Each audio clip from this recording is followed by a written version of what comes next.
Here are the top stories for today, April 26, 2022. The Department of Health is looking into reports that a hospital mistakenly administered second booster jab to healthcare workers and seniors. OCTA research predicts an uptick in the number of COVID-19 cases next month. Philippine tourism is said to be showing signs of going back to normal. And Elon Musk confirms he is buying the social media platform Twitter.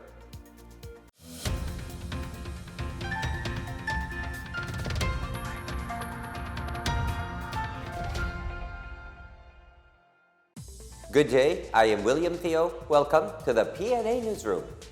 Almost 800 immunocompromised individuals got their second booster dose on the first day of its rollout. Health Secretary Francisco Duque III personally visited a clinic in Quezon City to monitor the ongoing vaccination of the second booster dose. He also administered second booster dose to 2 HIV-positive patients. Duque earlier said he remains positive that the high COVID-19 vaccination turnout would make COVID-19 a mere endemic soon. As of April 22nd, over 67,000 individuals are fully vaccinated. 726 have severe and critical cases as of April 24, while deaths is at 213. Meanwhile, over 1,400 new cases were added on April 11 to 17.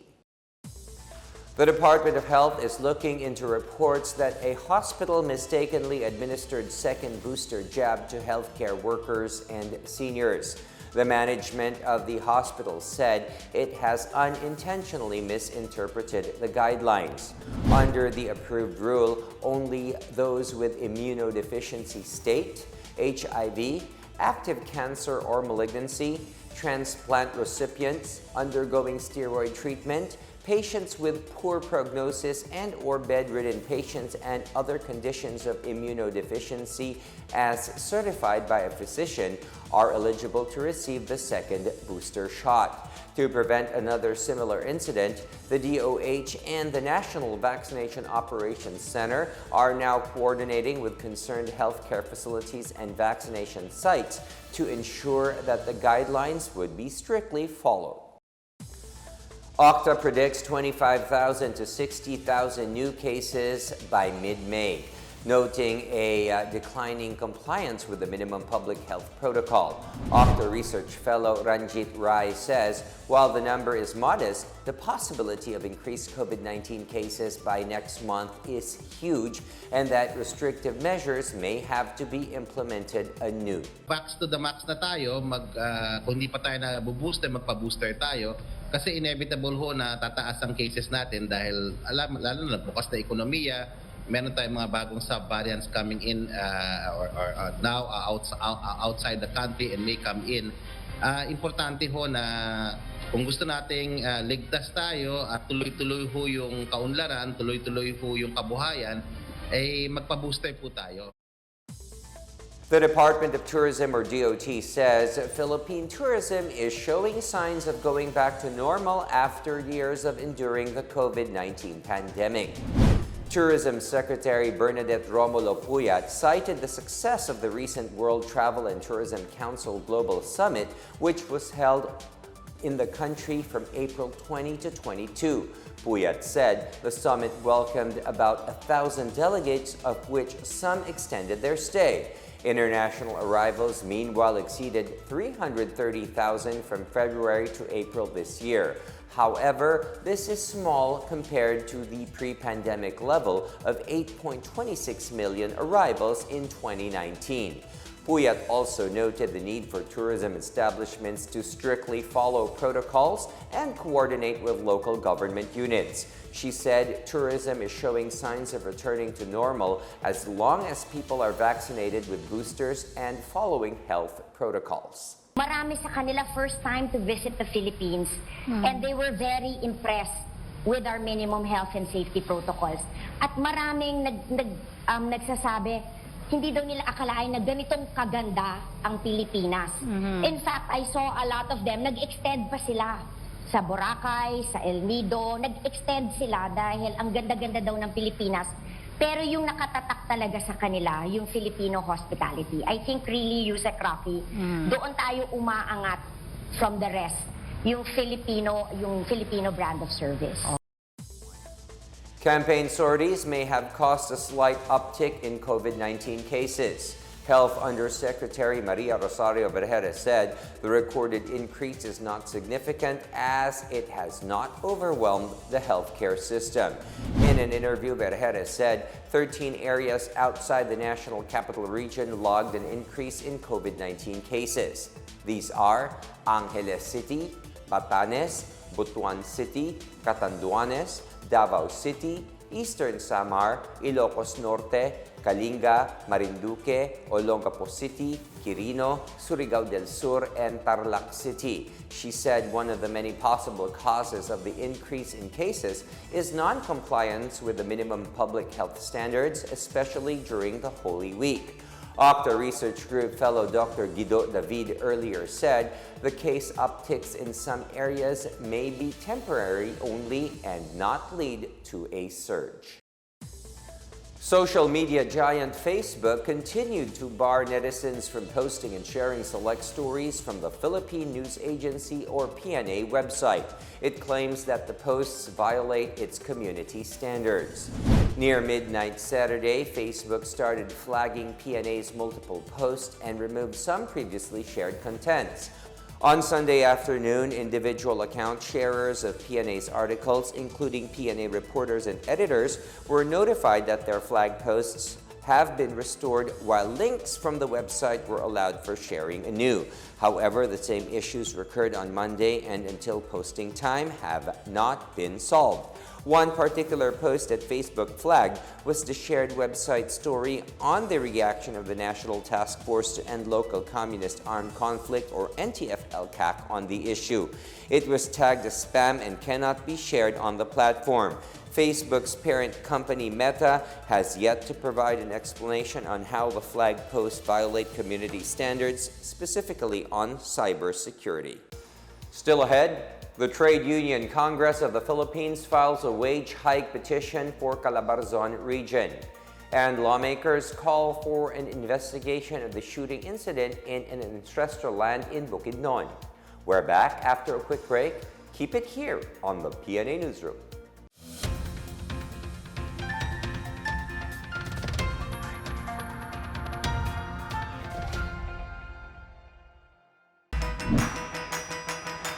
Commander Dito Ocampo po ng Philippine Coast Guard Auxiliary para sa kumpanyang Disiplina Muna na pinangungunahan ng DILG. Bakit natin kailangan magpabakuna laban sa COVID-19? Dahil mahal mo ang iyong sarili, pamilya at bayan. Ang bakuna ang tiyak na paraan para tuluyang mapigilan ang pagkalat ng virus. May mga patunay na mababa ang porsyento ng pagkalat ng COVID-19 sa mga nabakunahan na. At matapos mabakunahan, malaki na ang tsansa na makabalik ka sa normal mong pamumuhay. Kaya tulad ko magparehistro na at magpabakuna na kontra COVID-19. Muli po, ako si Commander Dito Ocampo, Disiplina Muna Ambassador. Nagpapaalala, huwag matakot magpabakuna dahil bida ang may disiplina. Magparehistro tayo at magpabakuna para sa ligtas na pamilya, ligtas na bayan.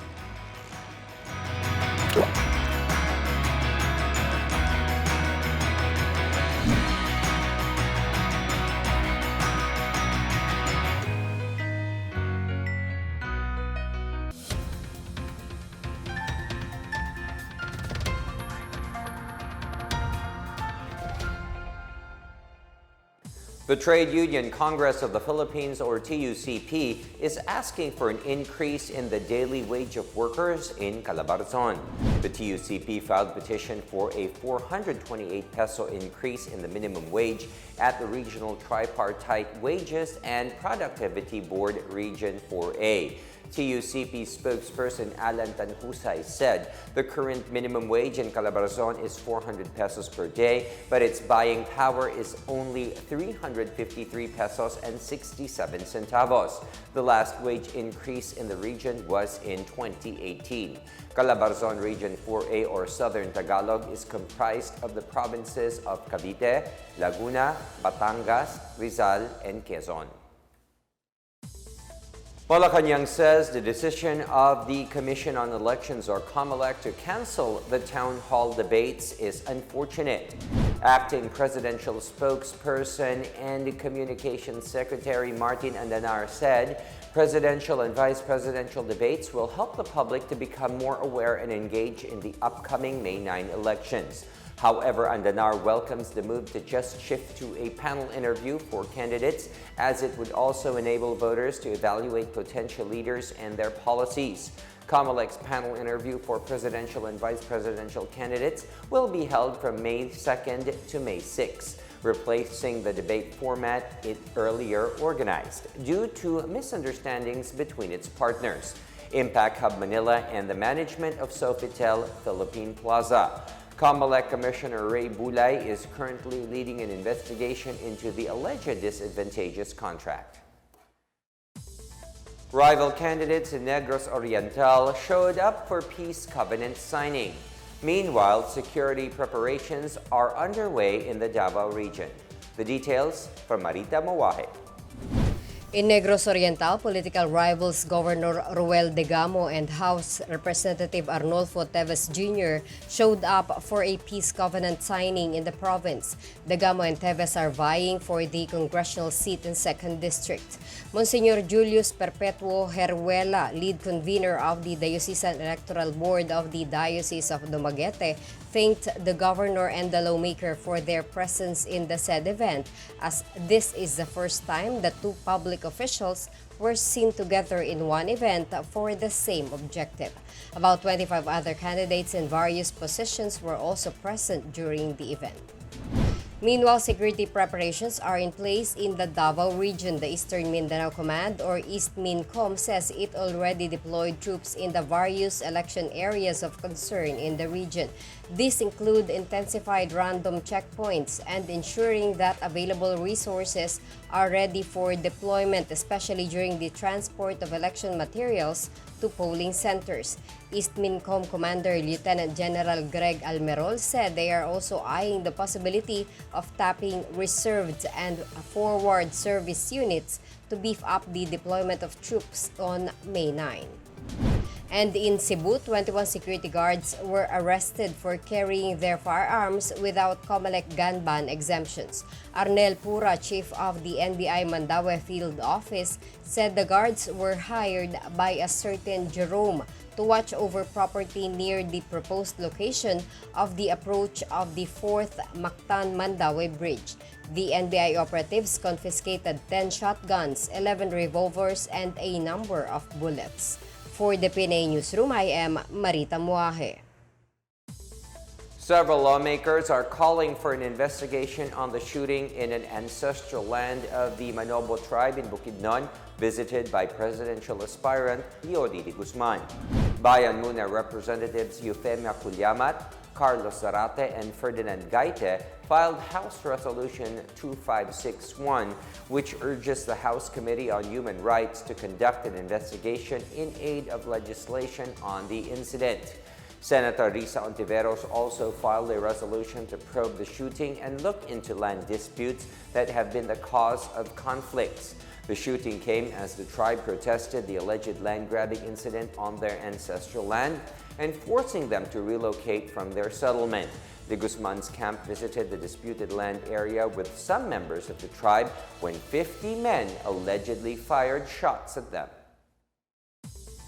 And in our business news, for the amount of $44 billion, Elon Musk, the world's richest man, is buying social media platform Twitter. Musk announced plans to make Twitter private and turn it into a supporter of free speech. Musk bought a 9% stake in Twitter early this year, then offered to buy the whole company at a purchase price of $54.20 per share. Musk had criticized Twitter for being swamped with bot accounts and excessive content and speech moderation. He announced plans to improve Twitter by providing new features, making the algorithms open source, and authenticating all human users.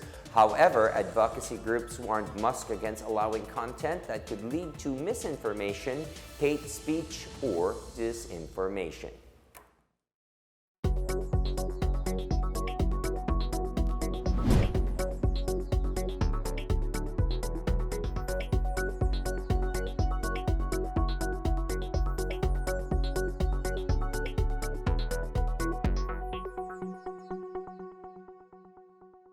More stories from the newsroom. About 2,000 Bicolanos avail of government services from the Duterte Legacy Caravan. And Lanao del Norte celebrates the Hugyao sa Kadagatan Festival after 2 years in hiatus. Details ahead. Stay with the PNA Newsroom.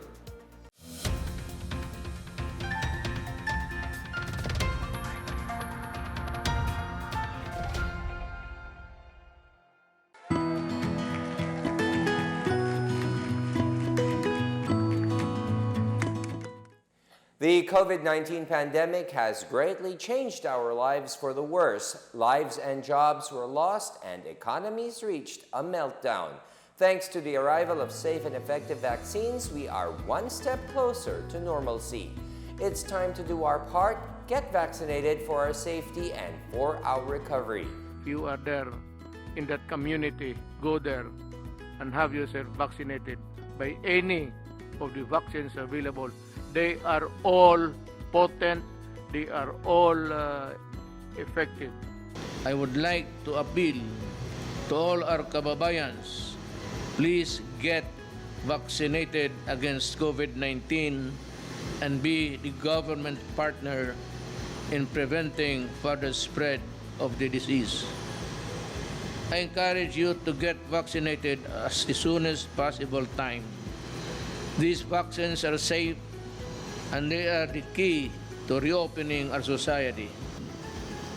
The need for international solidarity and cooperation cannot be made clearer than this pandemic, because everyone is safe. No one is safe globally until everybody is safe. Vaccines work.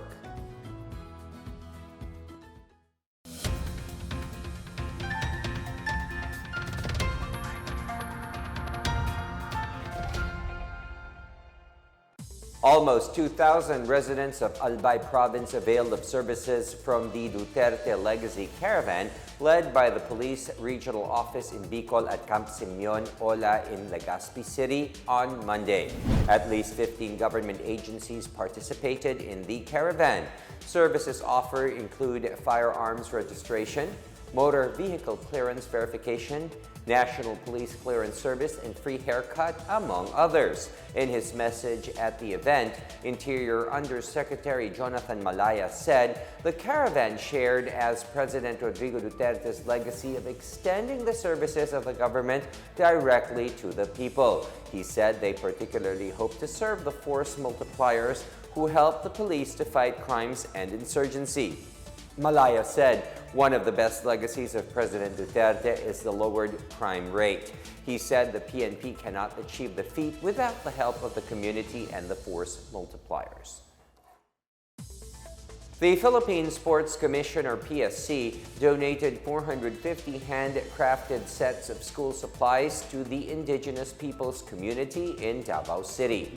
The PSC donation is composed of native Tinalak backpacks, abaca shoulder bags, shirts, bamboo notebooks, bamboo ball pens, and customized towels. Among the beneficiaries are the youth members of Klata, Matisalog, and Ovu Manopu tribes. The PSC decided to hold the donation drive instead of the annual IP Games this year for the health and safety of IP students. The event aims to preserve and promote the Filipinos' rich cultural heritage and tradition. PSC Commissioner Charles Maxey meanwhile assures they will also hand over donations to IPs in Davao del Norte, Cebu, and Benguet. Meanwhile, more than 64,000 local and overseas job vacancies are available in 24 job fairs nationwide to celebrate Labor Day on Sunday, the 1st of May.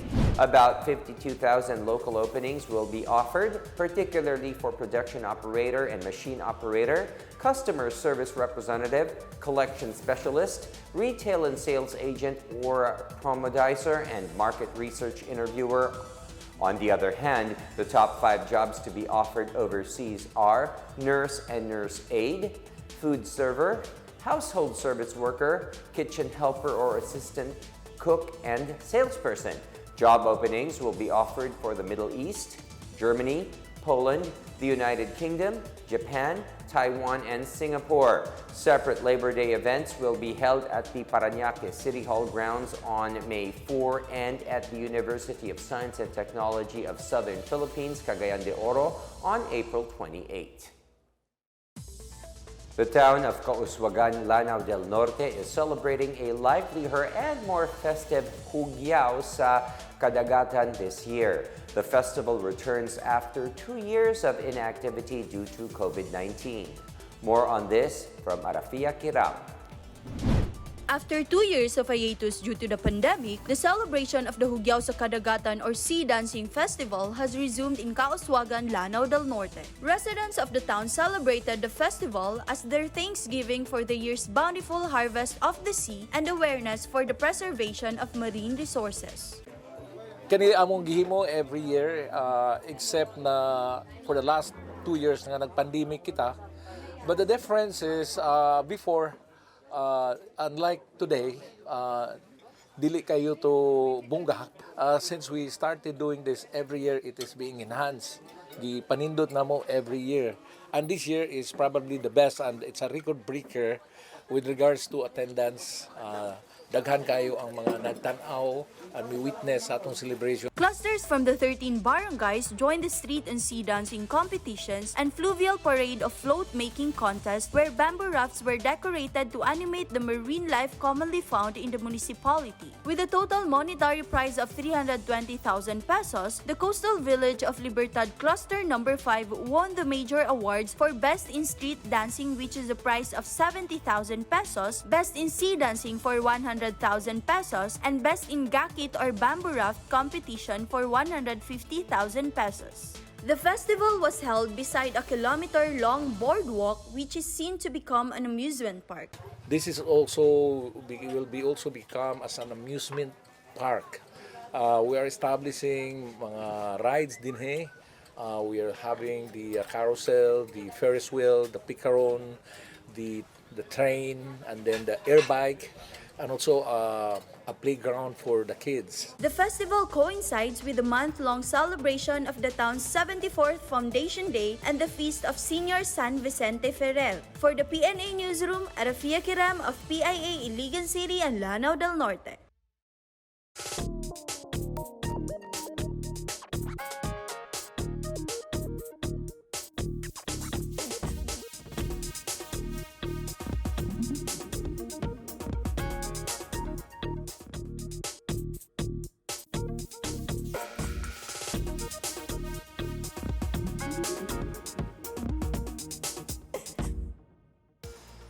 Let's take another look at today's biggest stories. The Department of Health is looking into reports that a hospital mistakenly administered second booster jab to healthcare workers and seniors. OCTA research predicts an uptick in the number of COVID-19 cases next month. Philippine tourism is said to be showing signs of going back to normal. And Elon Musk confirms he is buying the social media platform Twitter. As Filipinos, we all have a vital role to play in preventing the spread of COVID-19. So remember, wear your face masks and face shields, wash your hands often, practice safe physical distancing, go out only for essential reasons, and get vaccinated as soon as possible to protect ourselves, our families, and the community. Together, we can beat COVID-19.